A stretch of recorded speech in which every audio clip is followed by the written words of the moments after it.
Today we're going to be discussing COVID-19 perspectives and launching your own practice with special guest Alisse Camazine. Welcome to the Law Firm Launch Podcast.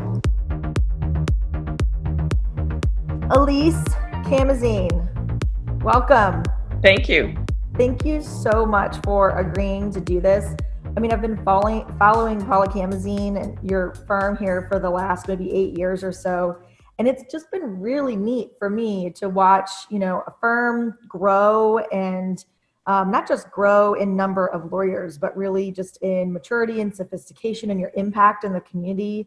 And when you live in an area like St. Louis, if there's a law firm in town that's got 25, 30 lawyers, them and they're having an impact. And you have obviously been a critical component to that law firm's growth. So I'm so excited to be able to pick your brain today and have you share with us.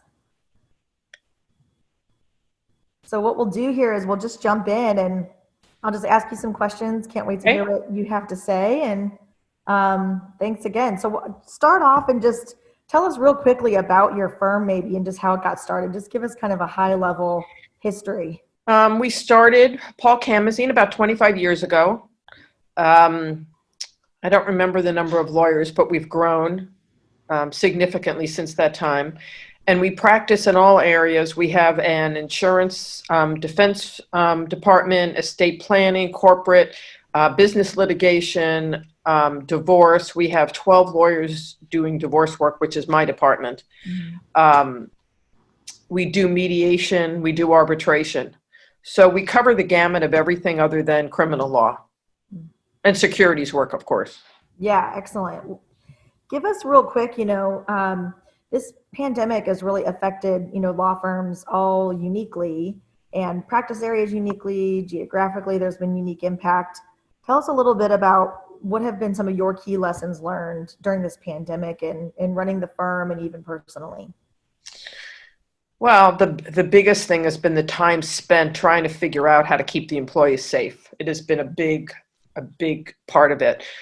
Several years ago, I stopped running the firm and turned it over to my partner, Lisa Moore, who has done an amazing job during this pandemic. Of reading every single article she can get her hands on, and to figure out the PPP loans, to figure out how to make sure everyone is safe. And she has done an incredible job doing that. Yeah, that's awesome. And so important too. I mean, that top of your list was your team. Number one, how can we keep the employees safe? Not, oh crap, how are you going to keep the phone ringing? Right? Well, that's been a big part of us because we have a lot of people who are, for health reasons, are at high risk. So we have sent them home, and we don't have any expectations right now of them coming back to the office. Yeah. So most of those people are working from home and are going to stay home until we know that it's safe for them to come back.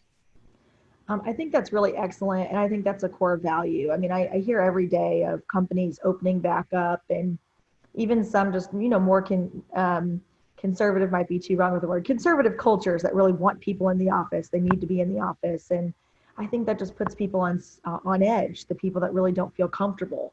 And I think we've tried to figure out, we have talked to our HR person, has been on the phone with every single employee multiple times to see how it's been working at home. Do they want to come back to the office? We're now getting ready, starting June 1st, to start rotating groups in. And she has talked to everyone. When do you want to come back? Do you want to come back? There are some employees who want to come back, others who don't want to come back. Yeah. And we've certainly learned that a lot of people can be working at home. We've learned that some people are working very well at home, and others aren't working so well at home. So the ones who aren't working so well at home, we're trying to bring back. But we're balancing that with needs and their fear of coming back. So we've been very careful about that. Absolutely. What, thinking about some of the positives and good things that have come out of this, what are some of the things that you've seen that have been noteworthy, either personally or professionally, that have been bright spots during the pandemic? My office is amazing. I've just got great people who are people who want to go in to make sure that the people who don't want to go in are safe. We have an amazing office. Everybody's backed everybody up. And they've been very good about following directions, not having people in the office. they've just been fabulous. So that's been good. The other thing we've learned is we can't control anything in life. So you need to figure out a way to work around it. Yeah. Oh gosh, that's so true. It's so interesting to me. I've been watching a lot of the social media feeds in, solo practice firms, smaller firms, how they're faring during this time, what they're doing. And, I've seen even some firms that just launched, in March. Right. March, brand new firm, pandemic, right?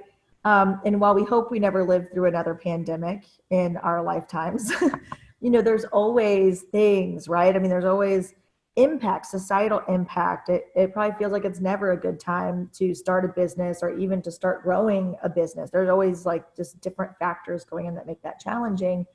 And I'm just wondering if you could share with us, like, what would be some of your best practices or tips and tricks for any lawyer that's wanting to start up their own firm?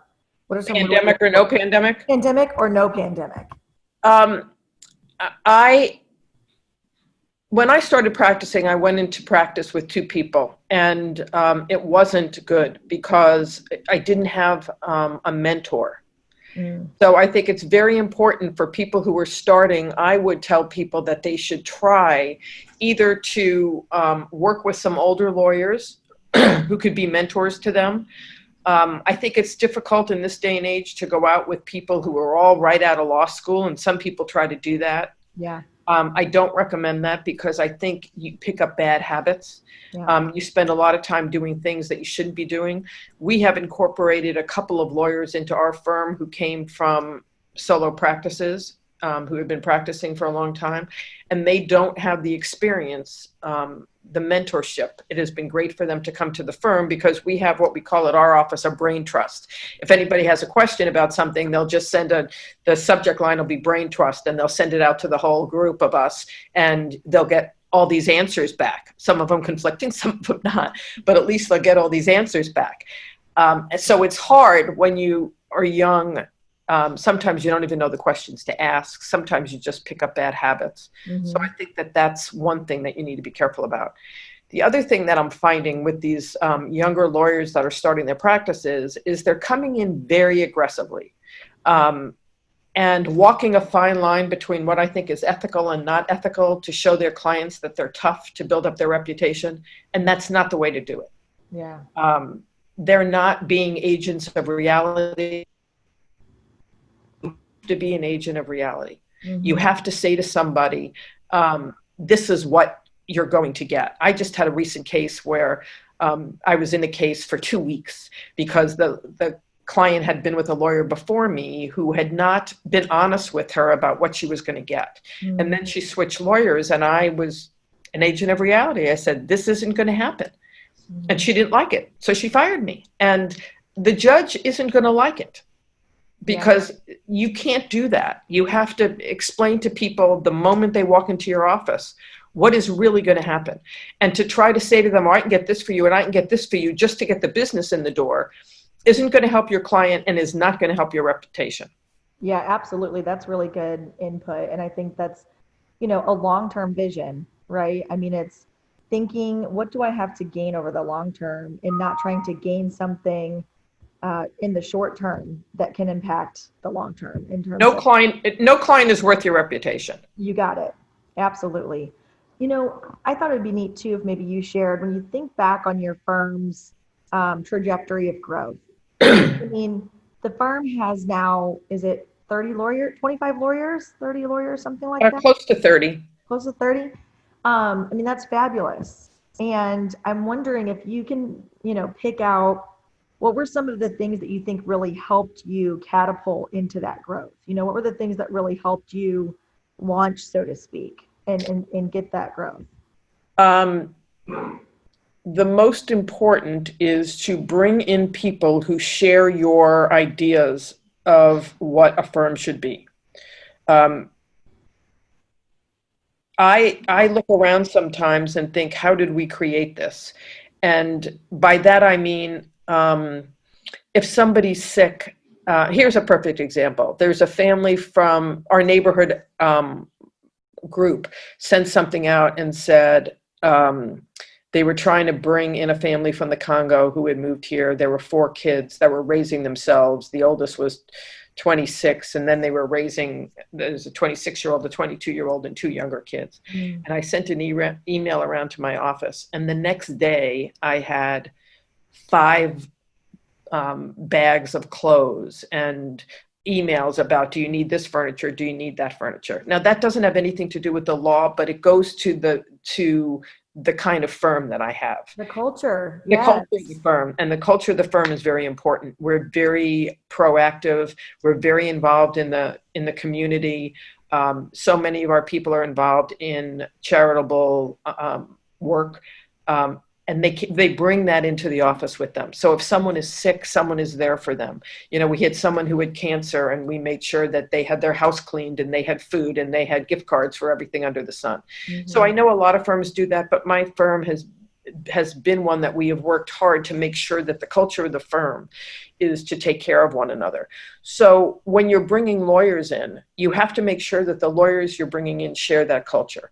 And it's very hard sometimes when you're looking to grow to find somebody who may have $1 million worth of business or $500,000 worth of business, but their culture doesn't match, their idea of culture doesn't match your idea of culture. Right. And you can't bring those people in, no matter how much money you'll make. You just can't do it. Yeah. So that's been very important. Ethics in our firm are beyond reproach. So I think you got to walk the line and make sure that you're following the rules. The ethics are really important, and the culture is very important, and the people are very important. We have no classes. If you look at our business cards, you can't tell who's a partner and who's an associate. When you look at our emails, you can't tell. There's no designation anywhere. Mm-hmm. And everybody in our office is important. You know, the guy who's running around delivering stuff to our office now so we don't come into the office is just as important as the lawyer who's bringing in all the business. You can't run one without the other. So that's the way everybody in our office thinks. That's awesome. And, you know, I'm hearing something so consistent, and that is that when your focus is on the long term, you're going to make decisions that support the long term. So, yeah, it could be easy to, if you've got an open position for a lawyer and you find someone who's technically proficient, to just fill the job to get the dollars coming in. But if they're not a great cultural fit, that's the long-term good decision. Is, are they going to be here for a long time and add value for a long time? I hear people say all the time, I hire for fit and train for technical expertise. You can always train the law, train in the practice area, you know, train in processes and technology, but you can't train fit. Right. And so I really appreciate that input. And one of the things I like to say too, a lot of times to our clients about marketing is, if you don't know who you are and you don't have a strong sense of who you are as a brand, then you can throw a lot of money at marketing, telling people here's what it is that we do. And you can bring business in the short term based on saying, here's what we do, and let's just blanket, you know, the area with telling people what we do. But if you don't know who you are and your marketing doesn't represent who you are over the long term, meaning your community is important. So it's fake. You know, it's fake. And what this society wants is they want authenticity, transparency, and they want to have a genuine relationship with their service providers, including lawyers. Right. And they can feel uncomfortable with people want their lawyer to kind of be their friend to a certain degree, you know, and communicate in that way. Right. That's exactly right.